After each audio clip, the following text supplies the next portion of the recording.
Para cumplir con la misión evangelizadora viajaron a América miembros del clero secular y regular.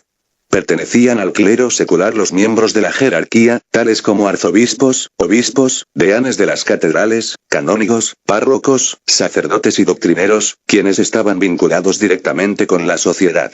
Se formaron también cabildos eclesiásticos, que regulaban y controlaban las cuestiones puramente doctrinales y disciplinarias y podían formar jurados para el clero. Las diócesis de Indias dependieron del arzobispado de Sevilla hasta 1545, en que se organizaron 3 provincias arzobispales independientes: las de Santo Domingo, México y Lima.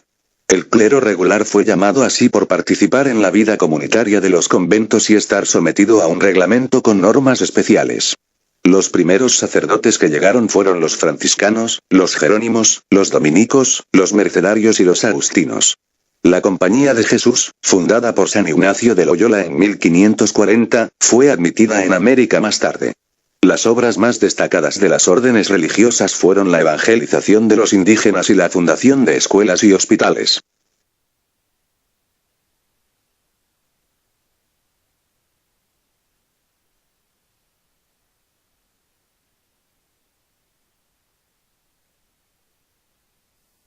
Nació Ignacio, Íñigo, en el castillo de Loyola, Guipúzcoa, España, en el año 1491 en el seno de una familia de caballeros. Ingresó en la corte de Fernando V. Sus aficiones le llevaron a empresas guerreras. Fue herido durante el asalto de la plaza de Pamplona y llevado al castillo paterno de Loyola. Durante los ratos de ocio impuestos por una larga convalecencia, cayeron en sus manos una vida de Jesús y una vida de santos. Esta lectura le impresionó y produjo en él la convicción de que hasta entonces había estado perdiendo el tiempo. Ante él se abrió un nuevo mundo. Tan pronto como se curó, se dirigió al monasterio de Montserrat, se confesó, veló las armas delante de la milagrosa imagen durante una noche y depositó su espada ante la Virgen. A continuación abrazó una vida pobre y penitente en Manresa, donde compuso el libro de los ejercicios espirituales. A los 32 años de edad, se sentó con los niños en los bancos de una escuela de Barcelona y comenzó el estudio del latín. En Alcalá halló los primeros amigos que compartieron sus ideas. En 1534, con 6 compañeros, emitió sus votos en la iglesia de Montmartre, París, fundando así la Compañía de Jesús. Esta fue reconocida oficialmente por la Iglesia cuando en 1540 el Papa Pablo III dio su aprobación oficial a la misma.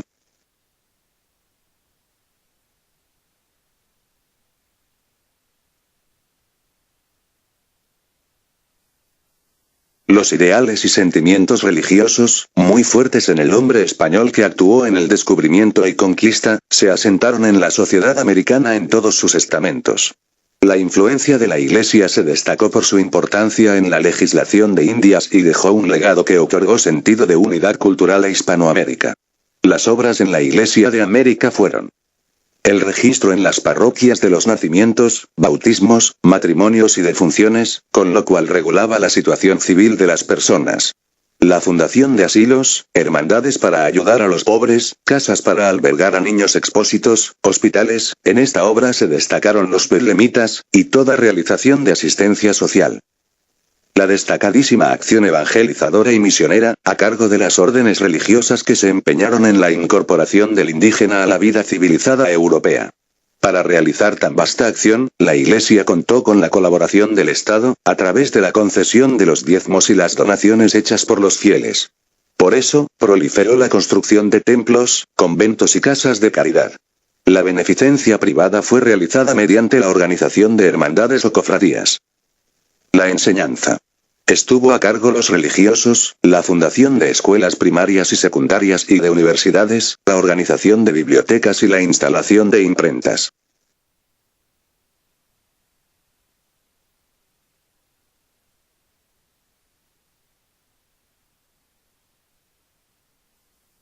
La Inquisición o Santo Oficio fue un tribunal religioso cuya antigüedad en Europa se remonta al siglo XIII. En la península, el primero fue instalado en Sevilla en 1480, y más tarde, se extendió a las demás regiones. La misión fundamental de la Inquisición fue mantener y vigilar la pureza de la fe. Por ese motivo, persiguió a los falsos conversos y a los herejes.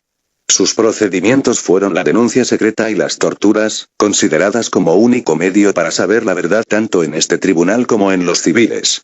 Las penas aplicadas fueron multa, azotes, prisión y destierro. En caso de pena de muerte, el culpable era entregado a la autoridad civil, que ejecutaba la sentencia. Igual que en España, la Inquisición procuraba mantener la pureza de la fe y proteger a la población católica de la influencia de herejes, falsos conversos, judíos y musulmanes. Por eso prohibió el desembarco de esas personas en las posesiones españolas. Esta medida alcanzó aún a los descendientes de condenados por el Santo Oficio. Vigilaba la conducta moral y social, castigaba la blasfemia, la brujería, la bigamia y mala conducta del clero, los abusos y las inmoralidades. La pena de muerte se aplicó en muy contadas ocasiones. Para defender la doctrina y los fines del Estado, se ocupó de la censura de libros. Impidió la entrada y difusión de obras que atentaran contra el dogma y las prácticas religiosas, especialmente las inscritas en el Índex, catálogo de obras prohibidas elaborado en la Santa Sede, y también de aquellos escritos que atacaran los objetivos de la corona. Los indígenas, considerados menores en estado de tutela, estaban bajo la autoridad de los obispos. Por lo tanto, la Inquisición no ejerció sobre ellos su jurisdicción.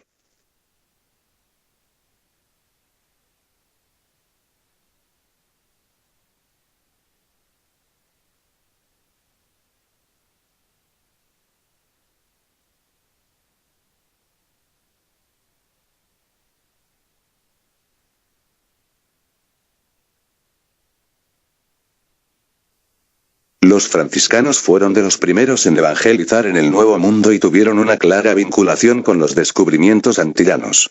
En 1505 habían establecido en la Española la provincia de Santa Cruz de las Indias Occidentales.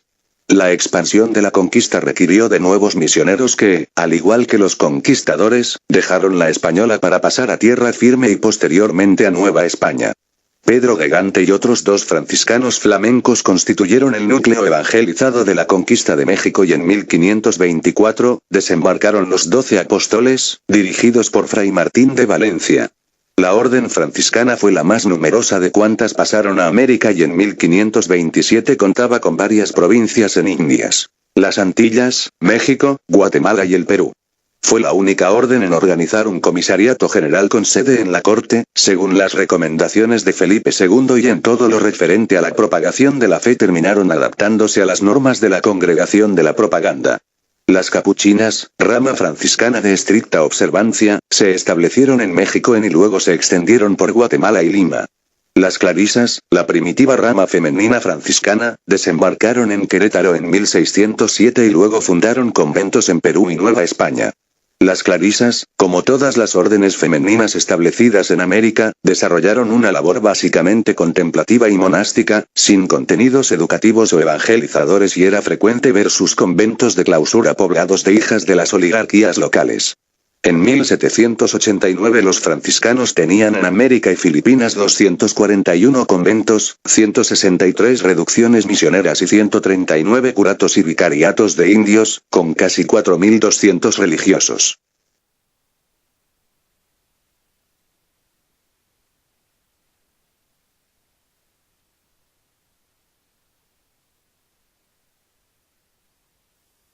Si bien los dominicos fueron la segunda orden mendicante en pasar al Nuevo Mundo, su influencia fue relativamente mayor que su número.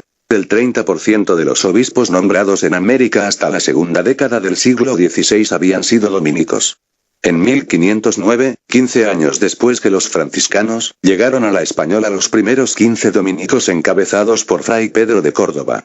Todos los integrantes de la orden en América debían respetar la observancia más estricta, de acuerdo a la reforma impuesta a los conventos dominicos en la península. Sin embargo, el rigor ético de los dominicos chocó con las laxas costumbres de los colonos. En el incidente protagonizado por Fray Antonio de Montesinos y su sermón de Adviento en Santo Domingo en 1511 se vio la resistencia de los encomenderos a las denuncias de los frailes, especialmente sensibles en algunas materias como las relacionadas con la cohabitación con las indígenas. Al igual que los franciscanos, los dominicos seguían la estela de los conquistadores, aunque su primer desembarco en México no fue acompañado por el éxito. En 1530 crearon la primera provincia americana autónoma, con sede en Santo Domingo, y 2 años más tarde la Nueva España se convirtió en una provincia separada. Los dominicos participaron de forma casi exclusiva en la conquista de Nueva Granada y tuvieron una gran labor misionera en Perú y Quito. Si bien los dominicos fueron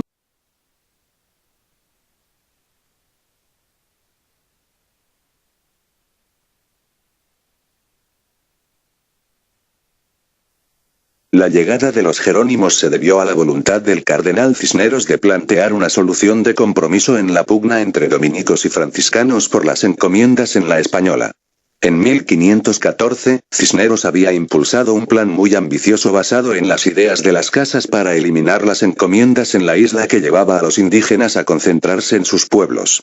Los jerónimos debían desarrollar la idea, a tal punto que entre 1516 y 1519 3 priores de la orden ocuparon la gobernación de la Española y si bien no llevaron a la práctica las propuestas más ambiciosas de las casas sí impulsaron reformas importantes para debilitar el poder de los encomenderos. Con Carlos I en el trono, los encomenderos recuperaron terreno y el gobierno de los frailes llegó a su fin, tras lo cual regresaron a España. Aunque su labor pastoral no es comparable a otras órdenes, durante los siglos XVI y XVII fueron nombrados obispos en Indias 17 frailes jerónimos.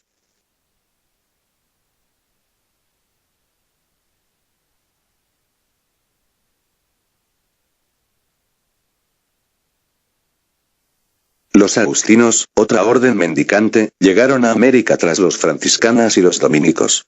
Su labor estuvo marcada por la construcción de templos esplendorosos que expresaron el mestizaje entre la cultura europea y la indígena. En 1533 llegó a México un grupo de 7 monjes agustinos que desarrolló su labor misional en las zonas no ocupadas por otras órdenes. A partir de esa fecha los agustinos desarrollaron una importante labor misionera en el Nuevo Mundo y en Filipinas. El virrey Mendoza los llevó de Nueva España, y al Perú. Y fue entonces cuando la orden alcanzó su máximo esplendor. También encontramos algunos conventos de agustinos, como los de Chuquisaca, y Santiago de Chile.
Ayam, le tongué.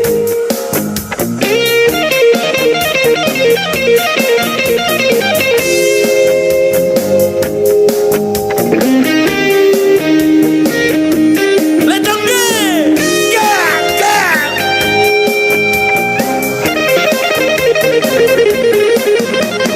Robert Gota Cuican.